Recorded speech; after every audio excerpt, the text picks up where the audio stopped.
Today, I'm going to explain a sci-fi action movie called Lucy. Spoilers ahead. Watch out and take care.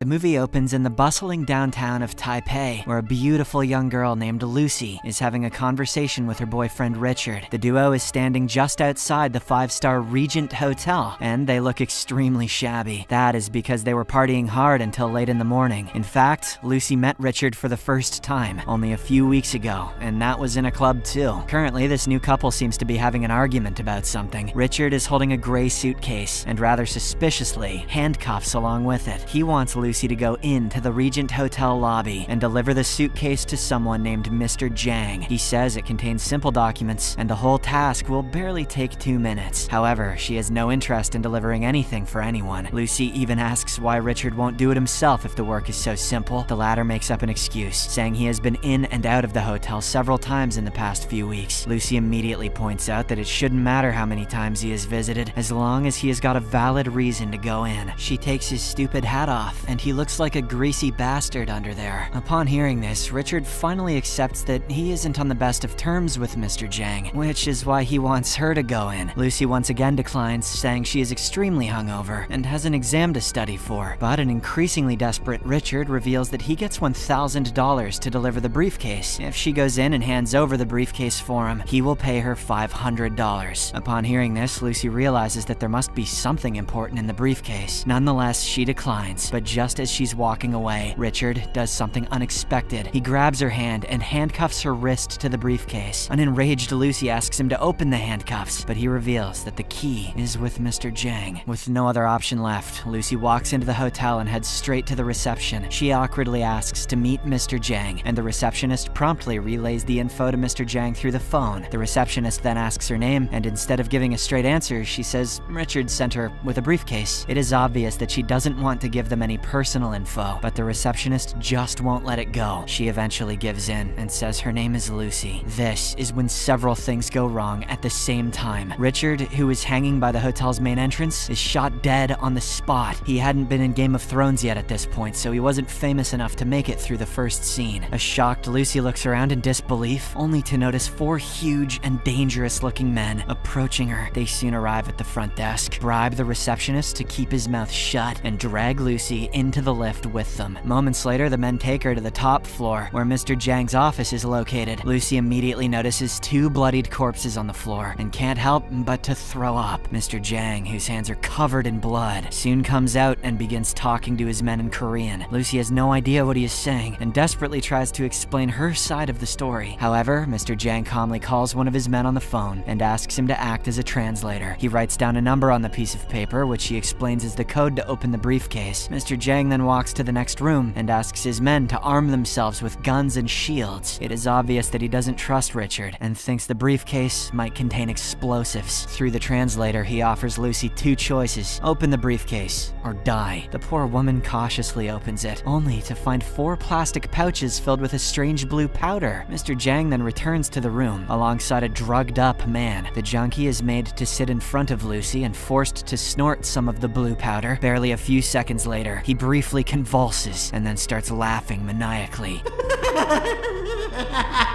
Like that, Mr. Jang has seen enough, and he shoots the junkie in the head. He then turns his attention to Lucy and offers her a chance to work for him. Confused and scared, she refuses, but before she can say another word, one of Mr. Jang's men knocks her out with a swift punch. Elsewhere, in Paris, a neuroscience scientist, Professor Norman, is giving a lecture on his latest research. He claims that an average human only uses 10% of their brain capacity. The only living beings that have greater usage than humans are podcasters. At least that's what they think. It's actually dolphins. These shrewd creatures use 20% of their brain capacity, allowing them to map their surroundings and communicate with sonar waves. The scene shifts back to Lucy, who wakes up in a hotel room. She has been stripped down to her lingerie, and there is a blood-soaked bandage around her stomach. After a while, Lucy is taken to a huge room where Mr. Jang and a British doctor are waiting for her. They are soon joined by 3 other men who seem to have been abducted, just like Lucy. The British man explains that a bag of a drug called CP CPH-4 has been forcibly sewn into each of their intestines. They will act as drug mules and transport these bags to Europe. He adds that if they refuse to do so, their families will suffer horrible fates. Furthermore, he also reveals that the CPH-4 is a highly valuable synthetic drug. It is expected to become the next big thing in the underground market. Following this, all 4 drug mules are taken to separate locations. Lucy is held captive and chained in a room for the time being. She is guarded by 2 men, one of whom tries to put his hands under her shirt.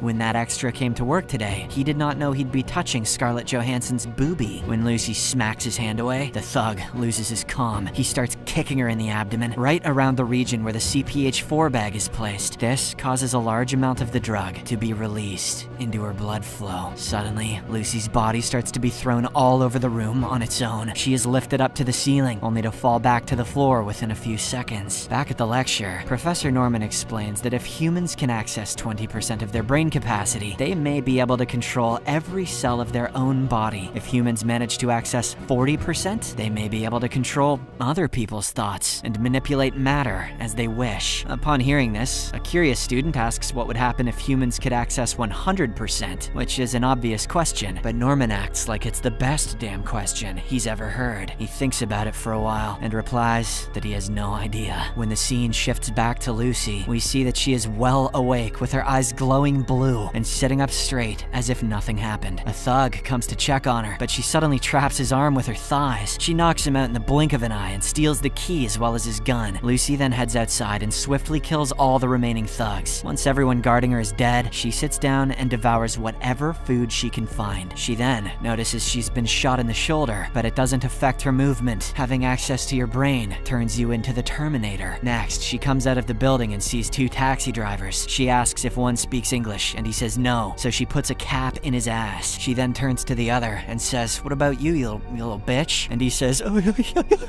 So he takes her to the hospital. On the way to the hospital, Lucy feels something strange in her body because she is able to hear people's conversations from a distance very clearly. They soon arrive at the hospital, where she can read the Taiwanese signs clearly, as if they were written in English. She then enters the operation theater room, where the doctors are conducting a brain surgery on a man. However, Lucy shoots the patient after looking at the x-ray scans, saying they wouldn't have been able to save him anyway, and then naming a bunch of scientific things that she's definitely never heard of before. Having access to your brain turns you into Bill Nye. Lucy then forces the doctor to get the bag of drugs removed from her stomach. While they are doing so, she calls her mother on the phone and says that she can feel everything: the space, the air, the rotation of the earth, and the deepest parts of her memories. Her mom says, "Oh boy, she's high again." Lucy says she remembers what her breast milk tasted like. Her mom says, "Time to go." She also tells her mother that she loves her very much before hanging up the call. Shortly afterwards, the doctors manage to pull the bag of drugs and are told by Lucy that it contains CPH-4. The chief surgeon then reveals that natural CPH-4 is produced in tiny quantities by pregnant women during their 6th week of pregnancy. It provides energy for the fetus to develop, so he is surprised that Lucy has survived this far with such a large amount of the drug in her system. Next, Lucy returns to Mr. Zhang's hotel, where he is relaxing in his room getting tattooed and facialized. She immediately kills his bodyguards and assaults him by stabbing knives into both of his hands. She's really feeling the drugs now, so she's looking around like a newt. Using her newfound abilities, Lucy telepathically extracts the locations of the 3 remaining drug mules from his memory. She then leaves Mr. Zhang alive, but he's mad that she used his brain like a drone camera, so he does an angry shriek.